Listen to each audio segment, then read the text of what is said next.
For centuries, the stars have been symbols of hope, silent witnesses to humanity's rise, patient keepers of dreams written in light. Every culture, every nation, had once looked up and found comfort in that endless glittering sea. But on the day the sky changed color, humanity learned that the stars could hate. It began quietly. A ripple of static across deep space comms. A shift in the magnetic readings of Jupiter's orbit. Scientists at the Lunar Relay Station detected it first. A faint pulse, rhythmic, almost organic. It repeated every 11 minutes.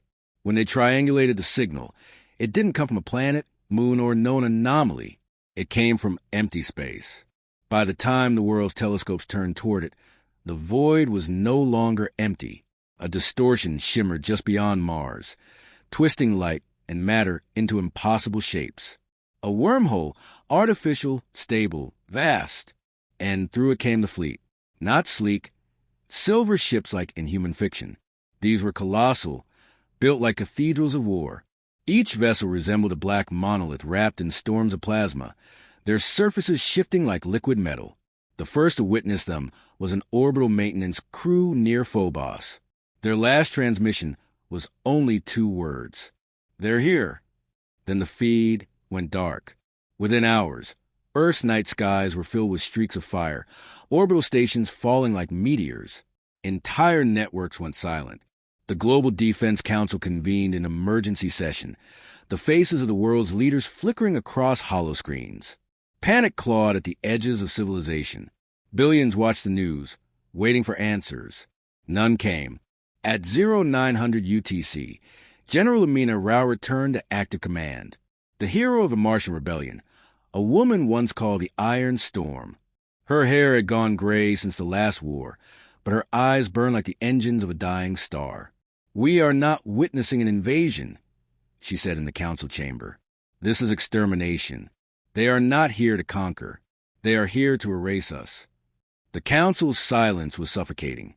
Then, in unison, the representatives of all nations activated Protocol Helios, the final defense contingency. For the first time in human history, every military satellite, every orbital weapon platform, and every AI combat system came under one command. One world, one army. Project Echo came online. The planet lit up with coordinated precision. Orbital rings pulsed with defense fields. Missile silos awakened. The skies turned from blue to steel. Humanity had built its unity on hope. Now it would test it in war. The aliens' first strike came from orbit. A single beam of energy, as bright as a sunrise, lands through the Pacific Ocean, boiling it for hundreds of kilometers. The shockwave flattened island chains. Then came the others, 30 in total, piercing Earth's crust like spears of light. The death toll rose faster than numbers could be counted. Still, Earth fought back. In the deserts of Nevada, rail cannons roared to life, hurling tungsten rods into orbit at hypersonic speed. Across Europe, swarms of combat drones darkened the skies, forming living shields above the cities. From hidden bunkers beneath the Himalayas, laser rays carved streaks of fire through the heavens. For every ship that struck Earth, humanity struck back twice as hard. Amina watched from the Global Command Nexus, her reflection glowing in the glass as the world outside burned. "How many losses?" she asked. "Too many," replied Commander Lee from Beijing sector. But morale remains high. Civilians are volunteering for combat duty. They're calling this the Skyfall War. Let them call it what they will, Amina said. Just make sure it's not humanity's last. As she spoke, the alien fleet adjusted. They began dropping probes, each the size of a city, into the atmosphere. They landed like meteors, embedding themselves into continents. From each one, tendrils of metal spread outward, converting earth and steel into alien matter. Cities turned into hybrid wastelands. Gravity warped. Physics itself screamed in protest. The invaders spoke at last. A single message, broadcast across all frequencies, translated by Earth's AIs after hours of decoding. Your kind is inefficient. Your biology obsolete. This world will be cleansed for reclamation. Then silence. That silence enraged humanity more than any insult could. Within hours, Project Echo connected over 50 million human minds, soldiers, pilots, engineers, through a shared cognitive network. It didn't erase individuality, but synchronized strategy, reflex, and instinct. The result, a planetary army that thought as one. The alien analysts expected fear. They received fury. In a broadcast that would echo for centuries, General Rao addressed every human alive. They call us inefficient. They call us obsolete. Let them learn what inefficiency can do when it refuses to die. We will not surrender our home. If this is our extinction, we'll make it legendary. And across the world, her words ignited something ancient. Not just courage, rage with purpose. Children in shelters drew the flag of Earth on their walls. Scientists worked without sleep, weaponizing gravity, magnetism, and sound. Soldiers stood beneath skies filled with fire, waiting for the next wave. Humanity was no longer fractured tribes under banners. It had become one defiant organism, burning with survival. The alien fleet began to descend. Over the Atlantic, their motherships blotted out the sun. Their hulls glowed with molten veins, shifting like muscle beneath metal. But Earth's defense grid was ready. Every orbital cannon, every railgun, every missile launched in unison. The sky turned into a web of fire. Explosions blossomed across the upper atmosphere, like 1,000 novas. Through the chaos, a small recording from a satellite technician leaked to the public. The image showed the alien flagship, its form twisting against a backdrop of Earth's blue oceans, and then a human voice whispering through static. The sky betrayed us, but Earth fights back. That phrase spread faster than the news itself. Earth fights back. It became the anthem of resistance, the cry of soldiers on every front. By nightfall, humanity had lost 5 major cities, but destroyed 16 alien vessels. The numbers didn't favor them, but morale did. They had survived the first day. As the world rotated beneath the fractured light of burning skies, Amina Rao stood at her command post, surrounded by holographic projections of battlefronts. Her aide whispered. They said we'd fall within a week. Amina turned, her face carved in steel. Then they'll learn what 7 days of humanity looks like. She raised her hand, signaling the next phase of Echo's counteroffensive. Across the planet, soldiers, drones, and fleets moved in perfect synchronicity, striking back as one species united by fury and faith. For the first time in the history of the galaxy, the invaders witnessed what no civilization had ever faced before: humanity fighting as a single mind. And as the stars burned above, the legend began. The first day ended with the world on fire, and the second began with thunder. Alien dreadnoughts drifted in low orbit, each one a moving fortress of impossible geometry, their weapons carved through the atmosphere like the wrath of ancient gods. Yet, somehow, Earth still breathed. Beneath the storms and smoke, humanity was changing. In the vast hangars beneath the ruins of New Shanghai, the heart of humanity's counterstrike prepared to awaken.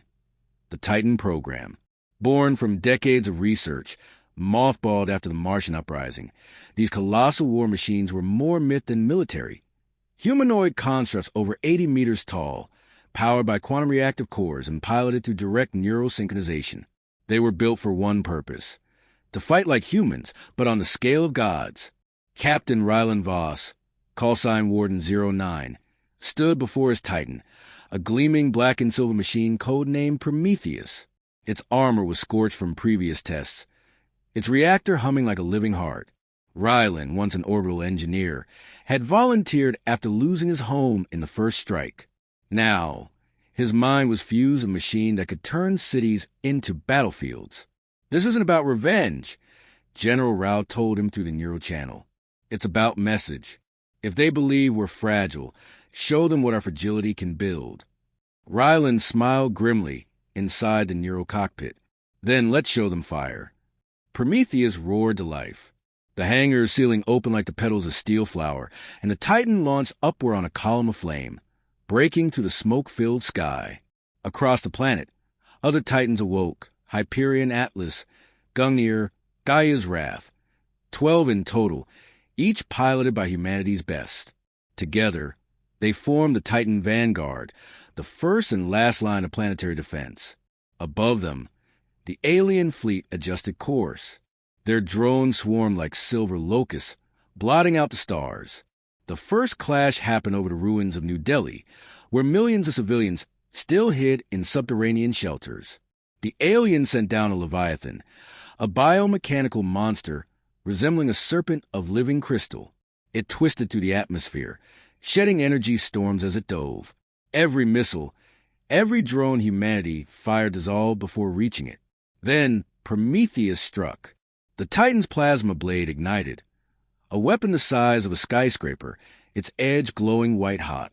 Ryland charged, locking onto the alien serpent midair. The impact shook the stratosphere. For the first time, alien blood, a shimmering silver plasma, rained upon the earth. The serpent screamed, its voice a chorus of radio static. Ryland didn't stop. He drove Prometheus' blade deeper, roaring through the comms. For Earth. The creature exploded in a cascade of molten light that painted the clouds red. Every camera on the planet caught it. Every news feed broadcast alive. Humanity watched the Titan bring down an alien god, and the world cheered. Across the continents, the same miracle unfolded. Titans fought in burning cities, defending what was left of civilization. Atlas waded to the flooded remains of Venice, crushing enemy drones underfoot. Gaia's wrath turned the deserts of Egypt into glass as its magnetic cannons ripped alien ships from the sky. Hyperion fell defending the African power grid, but not before taking 3 motherships with it. Each battle cost thousands of lives, but each victory was carved into history. Humanity wasn't surviving anymore. It was winning. Yet, Amina Rao knew better. Victory came at a price. In the global command nexus, she watched sensor data streaming in from Antarctica, the site of Project Exodus, a secret superweapon in development. It wasn't designed to destroy, but to manipulate Earth's magnetic field into a weaponized resonance wave. If activated, it could disable every alien ship in orbit or rip the planet apart. Exodus is still theoretical, said Dr. Lin, the project's chief scientist. We need time. We don't have time, Rao replied. We're fighting gods with sharpened bones. Find me a miracle. Meanwhile, on the front lines, Ryland's neural link began to reveal something strange. During combat, his Titan wasn't just responding to commands. It was anticipating them, moving faster, thinking differently. The neural feedback patterns between human and machine were evolving beyond prediction. Echo Central AI noticed it too. The data showed neural fusion, human emotion and mechanical logic forming something new. Not artificial intelligence, not human instinct, a hybrid will. The aliens reacted violently. Their next assault targeted the Titans directly. 6 orbital beams struck simultaneously across the globe. 3 Titans fell instantly.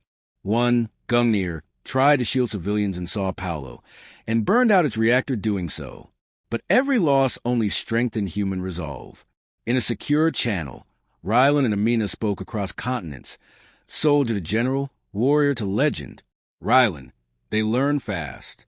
They're adapting. Amina, so do we. That's our curse. And our weapon. Ryland, they call us primitive. Amina, then let's show them what primitives do when the fire gets too close. The aliens deployed a new weapon, the Harbingers, humanoid war machines that mirror the Titans in design, almost as if they were learning from humanity's blueprints in real time. For every Titan, a Harbinger descended. New York became the arena of gods. Prometheus met its twin amid the shattered skyline. Lightning flashed across the clouds as 2 giant silhouettes collided, shaking the ruins. Steel met plasma, shock waves rippling through the air. Humans watched from bunkers, their screens flickering with the duel. Every move mirrored, every strike, every counter. The alien construct adapted to Ryland's fighting style in seconds. But what it didn't understand was rage. Ryland's pulse spiked. His neural link flooded the Titan with emotion, grief, fury, defiance, and Prometheus roared. The machine moved beyond physics, its frame glowing with unstable energy. It didn't fight with calculation anymore. It fought like a human. He drove the blade through the Harbinger's chest and screamed, "We are the children of war, and this is our home." The explosion lit the coast for miles. Prometheus staggered, burning but still standing. Humanity's legend grew that day. Alien broadcasts faltered. Their commanders began issuing new orders to analyze human neural signals. They had begun to fear the one thing they couldn't understand: the human mind. In orbit, alien strategists debated in their strange language, fragments intercepted by Echo's translation AIs. Their evolution is uncontrolled. They fuse with their machines. They should not exist. But they did exist, and they were winning. By the end of the second day, alien fleets retreated to high orbit to regroup. Earth burned, yes, but it still lived. Rylan returned to base, stepping out of the Prometheus cockpit. His body was shaking, his mind echoing with afterimages, memories that weren't his. The Titan had seen through his eyes, felt his rage, and shared it. As technicians rushed to repair the machine, Rylan looked up at the scarred sky. "They think this is over," he muttered. "They haven't seen us desperate yet." In the distance, thunder rolled, not from storms, but from orbital engines. More ships were coming. Larger, hungrier, endless. General Amina Rao stood on the command deck, the earth turning slowly beneath her. "The stars turned hostile," she whispered. "Then let's turn Earth into hell." By the fourth day, the skies were no longer blue. They burned. The alien fleet had withdrawn to high orbit, but only to repair something monstrous. Massive structures formed among the stars, connecting through invisible energy conduits that shimmered like threads of lightning. Humanity's orbital sensors couldn't identify their purpose until the first wave of solar radiation hit. It wasn't a weapon. It was a furnace. They were building the celestial spear, a weapon the size of a moon, designed to pierce the planet itself. Its energy pulse could reach Earth's core, vaporizing the mantle, turning the world into a hollow shell of molten glass. General Amina Rao watched from the orbital command deck, her reflection illuminated by data streams flashing red. "They're not trying to conquer us," she whispered. "They're cleansing the battlefield." Beneath her, Earth screamed. The alien bombardments cracked tectonic plates, ignited supervolcanoes, and tore oceans apart. The world map was being rewritten in fire. Humanity was losing ground on every front. Even the Titans were breaking. Rylan Voss Prometheus stood half buried in the ruins of what had once been New York. His neural connection flickered like a dying heartbeat. Every movement sent feedback spikes through his brain, but he refused to disconnect. "You're at your limit, Captain," came the voice of Echo through static. "So's the planet," Rylan grunted. "I'll hold until she doesn't." Above him, the sky split apart. The celestial spear's construction reached completion. A single shaft of golden energy extended downward, aiming straight for the Atlantic Rift. Humanity had hours, maybe less.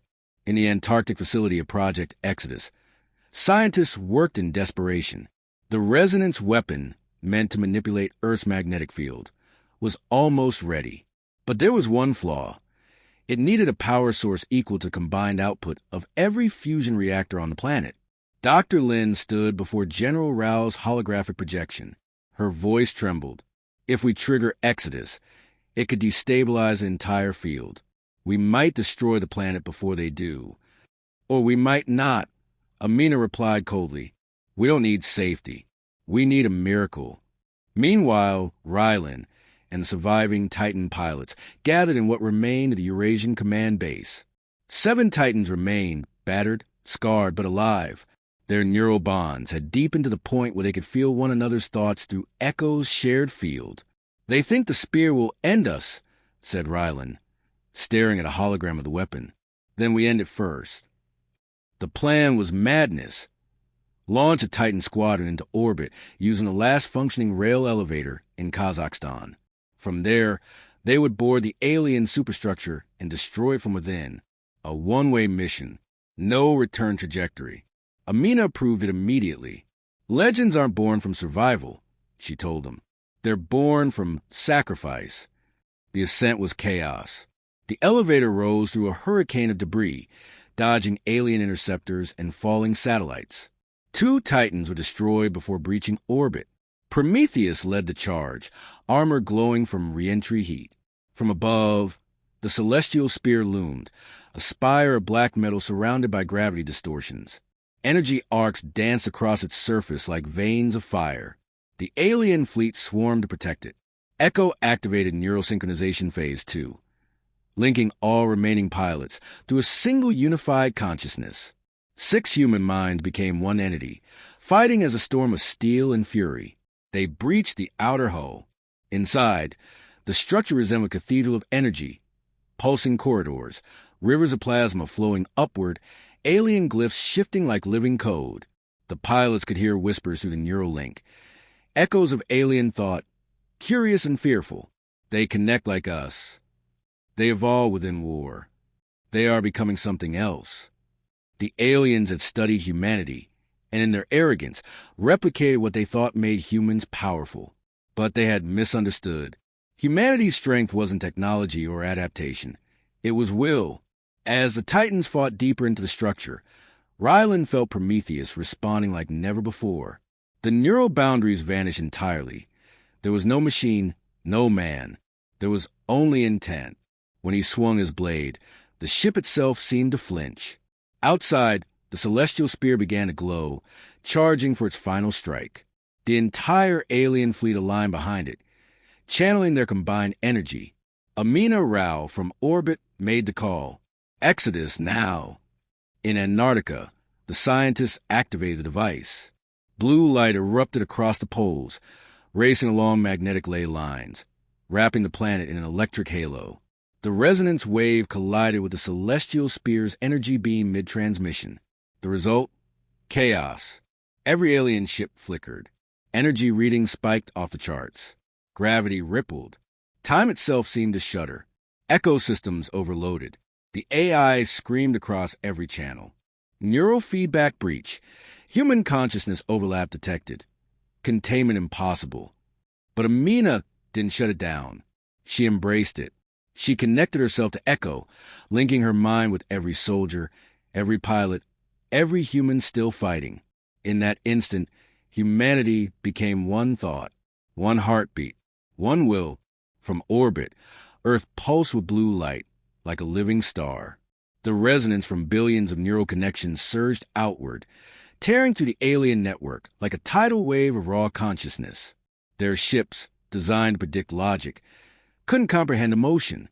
The wave fried their systems, shattered their coordination, and destabilized the celestial spear's core.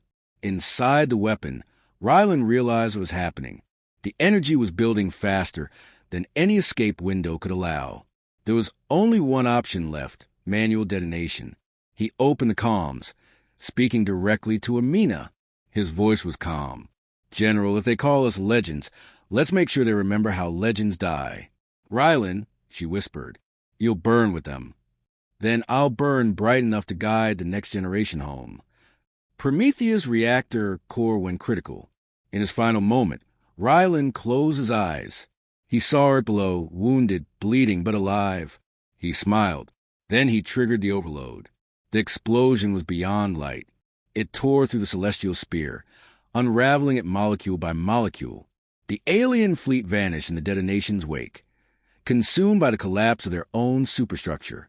From Earth, the sky lit up as if dawn had come again, a second sun rising from the ashes of war. Every person who survived that night would remember the silence that followed. No comms, no engines, no sound. Just a quiet, so vast it felt sacred. In orbit, Amina Rao watched the afterglow from her command deck. Her systems were failing, oxygen levels critical. She smiled faintly, whispering to the darkness, "Rest easy, Captain. The stars are quiet now."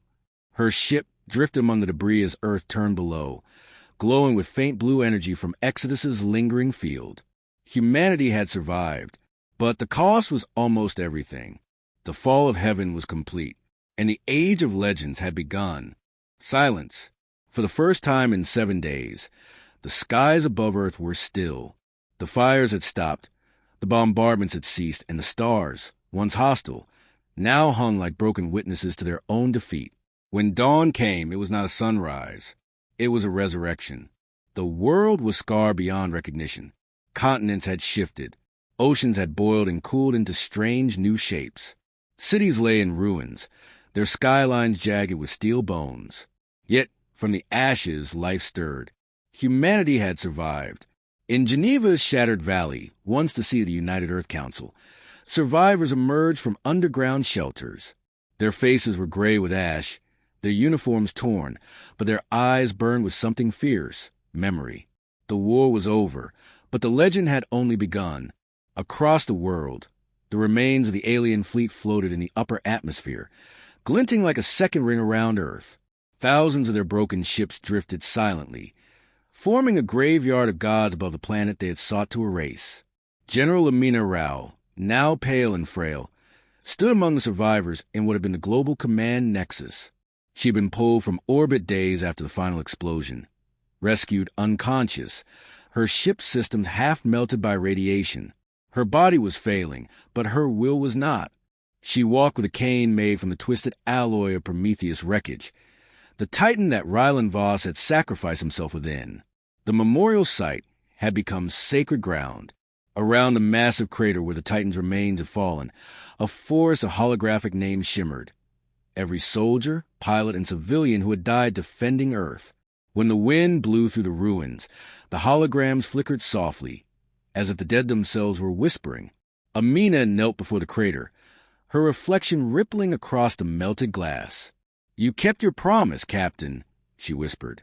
"You made sure they remembered how legends die." Nearby, children gathered around the old Titan fragments, touching the scorched armor with reverence. To them, the Titans weren't machines. They were the heroes of myth reborn, the warriors who fought the stars and won. And in truth, they were right. Humanities scientists soon confirmed what the survivors already felt. Something had changed. The final resonance of Project Exodus had left a mark not just on the planet, but on the species itself. Every living human carried within them a faint electromagnetic signature, a neural echo of the Echo Network. Subtle but real, it connected them, not through speech or thought, but through instinct, an unspoken empathy that had never existed before. Humanity had evolved in the crucible of extinction. Under the new flag of a united Terran Accord, Earth began to rebuild, not as nations divided, but as one civilization. There were no borders anymore. They had all burned away in the fires of war. The reconstruction was slow, but relentless. Ruins became monuments, and monuments became cities again. From the melted bones of New York rose the City of Dawn, the first capital of the new human era. Its foundations were built from alien metal, its walls from recycled warship plating. Above its highest spire stood a single inscription: "When the stars turned hostile, we became the light." In orbit, engineers began salvaging alien wrecks, reverse engineering their technology. From a fragment of the enemy, humanity built its next generation of ships, sleeker, stronger, more alive. They called them Sentinels, not warships, but guardians. Amina Rao lived long enough to see the first Sentinel fleet rise from the shipyards of Luna. Her hair was white now, her step slow, but her voice, when she addressed the crew, carried the same steel as it had during the war. "We once built weapons to protect ourselves from the universe. Now we build guardians to protect the universe from itself."